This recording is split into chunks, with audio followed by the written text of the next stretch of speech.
Assalamualaikum warahmatullahi wabarakatuh. Selamat pagi anak-anak. Kita bertemu lagi dengan mata pelajaran Pendidikan Agama Islam. Sebelum pelajaran kita lanjutkan, mari kita bersama-sama berdoa kepada Allah. Semoga pelajaran kita hari ini lancar dari awal sampai akhir dan ilmu yang kita pelajari bermanfaat dunia dan akhirat. Mari kita membaca Bismillahirrohmanirrohim. Untuk selanjutnya kita akan mempelajari tentang kitab suci Al-Quran sebagai kitab suci yang terakhir.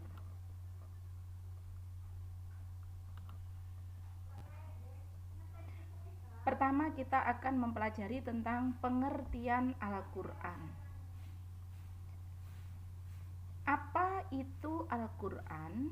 Al-Quran menurut bahasa adalah bacaan. Sedangkan Al-Quran menurut istilah berarti firman Allah yang diturunkan atau diwahyukan kepada Nabi Muhammad SAW dengan perantara malaikat Jibril dan berfungsi sebagai pedoman dan petunjuk hidup umat manusia.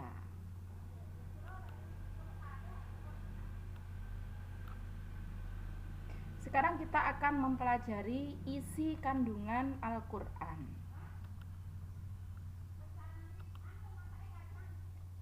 Dalam Al-Quran itu tercantum prinsip-prinsip keimanan kepada Allah, malaikat, kitab, rasul, hari akhir serta qada dan qadar. Atau dengan kata lain dalam Al-Quran itu tercantum bab tentang akidah. Yang kedua adalah tentang syariah, yaitu tentang ibadah seperti tata cara sholat, zakat, puasa, haji, dan sebagainya. Kemudian yang ketiga adalah tentang janji dan ancaman, seperti tentang janji kepada orang yang berbuat baik oleh Allah dijanjikan dengan surga, dan ancaman kepada orang yang berbuat dosa yaitu adalah neraka. Sejarah yaitu cerita tentang nabi-nabi yang terdahulu. Kemudian yang kelima adalah berisi tentang ilmu pengetahuan, seperti penjelasan tentang proses terjadinya langit dan bumi serta penciptaan manusia. Nah, kelima hal ini merupakan isi kandungan Al-Quran.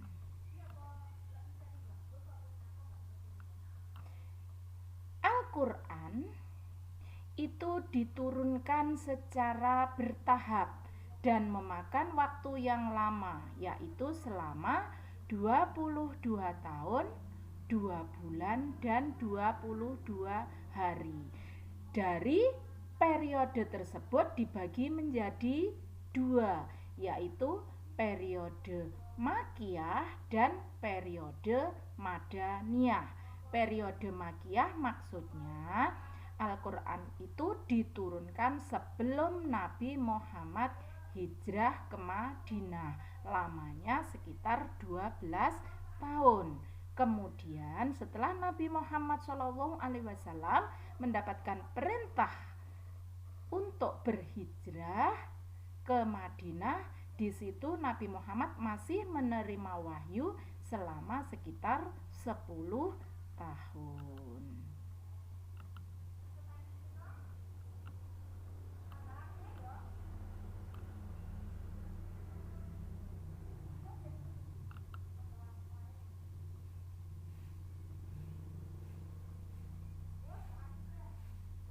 Nah, kenapa Al-Quran itu diturunkan secara bertahap atau berangsur-angsur?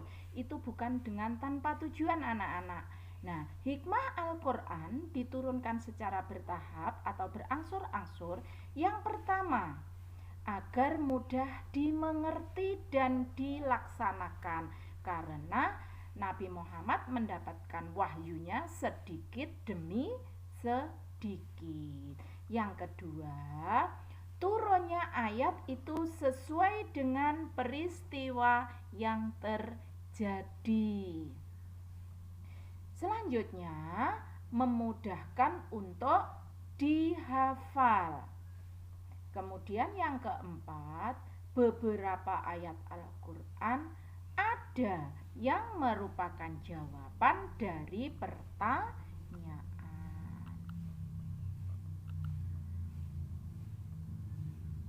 Sekarang kita akan mempelajari tentang keistimewaan Al-Quran.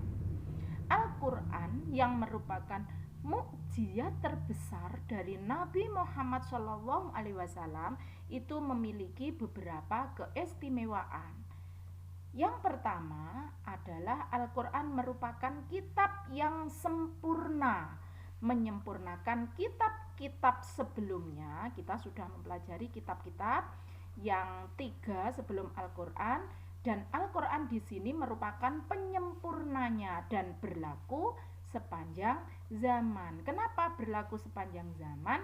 Karena sudah tidak ada kitab lagi setelah kitab Al-Quran.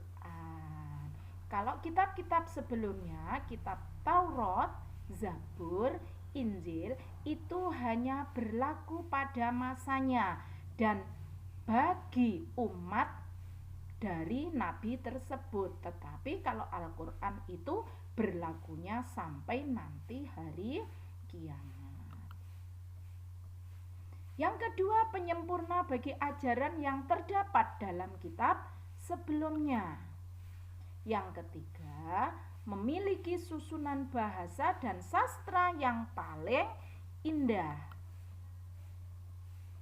Yang keempat, berlaku sepanjang zaman dan isinya tidak bertentangan dengan akal sehat. Contohnya, peristiwa yang terjadi sekarang ini kalau kita hubungkan Al-Quran itu tidak pernah ketinggalan zaman. Yang kelima, Al-Quran merupakan standar atau ukuran untuk menentukan benar tidaknya isi kitab sebelumnya. Oke, sekarang kita akan mempelajari tentang nama-nama Al-Quran. Apa saja? Yang pertama adalah Alkitab atau Kitabullah, artinya kitab Allah. Yang kedua, Al-Quran disebut juga dengan Al-Furqan, artinya pembeda, pembeda antara yang hak dan yang batil, pembeda antara yang benar dan yang salah. Yang ketiga adalah Az-Zikru. Az-Zikru itu artinya adalah peringatan. Peringatan bagi siapa? Bagi semua manusia. Yang keempat adalah Asyifa. Asyifa itu artinya penyembuh atau obat. Kita sering melihat orang sakit tertentu dibacakan ayat tertentu itu bisa sembuh dari sakitnya. Itu tidak terlepas dari nama Asyifa yang artinya penyembuh atau obat dari penyakit. Yang kelima adalah Al-Huda, artinya petunjuk. Petunjuk bagi manusia untuk selalu melakukan atau mengerjakan kebajikan dan meninggalkan kejahatan. Selanjutnya An-Nur, artinya cahaya atau penerang. Kemudian Al-Kalam, artinya firman atau perkataan Allah. Jadi Al-Quran itu benar-benar firman atau perkataan Allah yang diturunkan kepada Nabi Muhammad melalui malaikat Jibril. Jibril. Kemudian Al-Mubin artinya penjelas, menjelaskan segala sesuatu yang masih belum jelas. Selanjutnya Al-Bayan sebagai penerang. Al-Hikmah artinya bijaksana. Oke, anak-anak, pembahasan kita tentang Al-Quran sebagai kitab suci yang terakhir sampai di sini dulu. Semoga anak-anak bisa mengambil manfaat dari apa yang kita pelajari hari ini, dan kita termasuk golongan orang-orang yang beruntung. Sekian dari saya. Ada kurang lebihnya mohon maaf. Akhir kata, billahi taufik wal hidayah. Wassalamualaikum warahmatullahi wabarakatuh.